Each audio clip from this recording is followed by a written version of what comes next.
Pasukan domba yang dipimpin oleh singa akan selalu mengalahkan pasukan singa yang dipimpin oleh domba. Singa adalah raja hutan karena satu kata, attitude atau sikap perilaku. Singa mempunyai perilaku yang berbeda, yang membuat semua binatang lain takut kepadanya.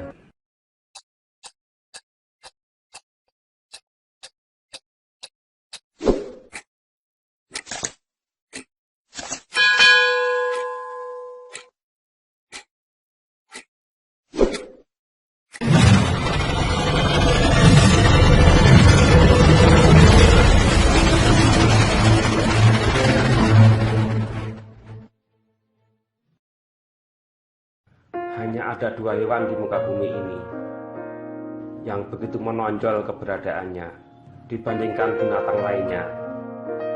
Yang pertama adalah elang, yang kedua adalah singa. Ketika saya mengidentifikasi kedua binatang tersebut, ada kelebihan mereka yang tidak dipunyai hewan lainnya. Saya menyadari bahwa lebih baik mempelajari kedua hewan tersebut. Jika mereka pemimpin alam semesta, saya ingin menjadi pemimpin di bumi. Untuk itu, saya lebih baik mencari tahu sifat hewan ini dan juga mencari tahu perilaku hewan ini. Saya menemukan bahwa keduanya raja di wilayahnya masing-masing. Elang adalah rajanya para burung, sedangkan singa adalah rajanya hutan. Tapi, mari kita ulas lebih mendalam tentang singa. Singa punya apa yang kita sebut sebagai semangat kepemimpinan. Dan kata semangat di sini mengacu pada sikap dan perilaku. Seorang pemimpin mempunyai perilaku yang membuatnya berbeda dari para pengikutnya. Sekarang singa dikenal sebagai raja hutan. Tetapi bagi kami, singa adalah sumber dorongan bagi kita semua. Singa bukan hewan paling tinggi di hutan. Singa bukan hewan paling besar di hutan. Singa bukan hewan paling berat di hutan. Singa bukan hewan yang paling pintar dan cerdas di hutan. Tetapi faktanya, semua hewan itu pada saat bertemu dengan singa, mereka kabur. Ini adalah salah satu quote favorit saya yang saya taruh di buku catatan saya.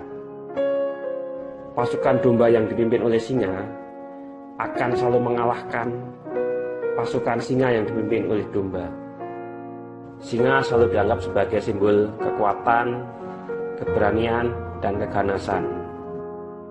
Atribut ini berkontribusi besar pada bangunan kesuksesannya sebagai pemimpin. Quote dari Napoleon Bonaparte menegaskan kembali akan kepemimpinan singa sebagai raja hutan. Ini quote-nya. Jika Anda membangun pasukan yang terdiri dari 100 singa dan dipimpin seekor anjing, maka dalam pertarungan apapun, singa akan mati seperti anjing. Dan sebaliknya, jika Anda membangun pasukan yang terdiri dari 100 anjing dan dipimpin oleh singa, maka anjing tersebut akan bertarung layaknya seperti singa. Jawaban untuk dilema ini adalah karena kepemimpinan dapat mengubah seorang pengecut menjadi pejuang yang gagah berani. Pemimpin yang tepat dapat mengubah seorang pemalu menjadi orang yang berani tanpa rasa takut sedikit pun. Kepemimpinan dapat mengubah sebuah camp berisi orang depresi dalam waktu singkat berubah menjadi pasukan yang tangguh.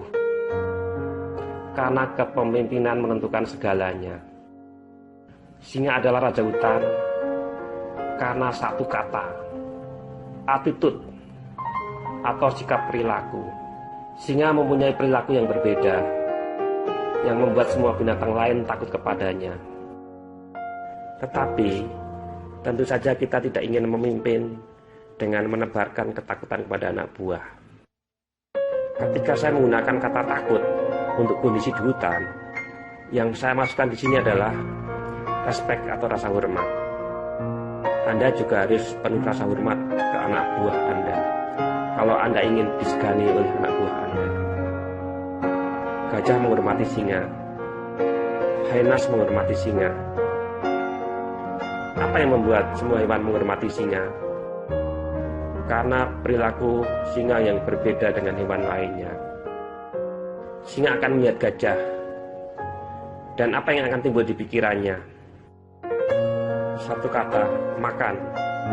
Saya bisa makan hewan ini. Padahal gajah jauh lebih besar dan kuat dari singa. Dan juga ketika gajah melihat singa, apa yang terlintas di pikirannya? Bahaya, ada pemangsa. Sikap atau perilaku adalah produk keyakinan, sehingga sikap dan perilaku Anda datang dari sistem keyakinan Anda, juga sikap kepemimpinan Anda.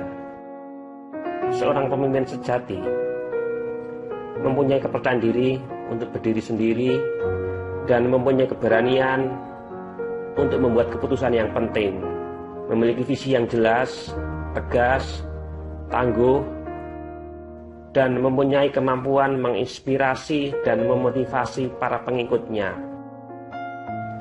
Karakter di atas menjelaskan bahwa baik seorang pemimpin maupun singa memiliki atribut kepribadian yang mirip.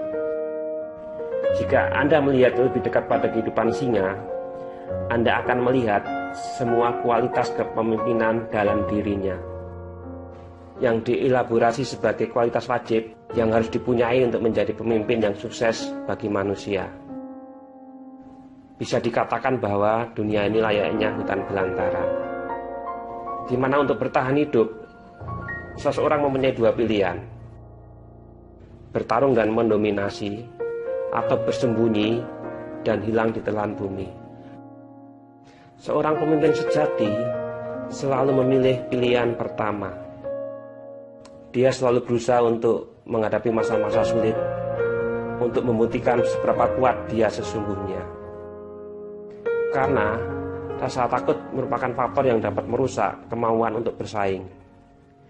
Dan ketika rasa takut bisa disingkirkan, maka mukjizat dan keajaiban akan muncul dengan sendirinya.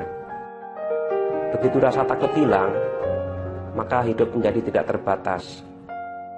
Seorang pemimpin yang mengadopsi cara hidup singa dan memburu tujuannya, maka bisa dipastikan pemimpin tersebut dapat melakukan apa saja dengan efisien dan efektif. Tidak peduli betapa sulitnya untuk mencapai tujuan tersebut.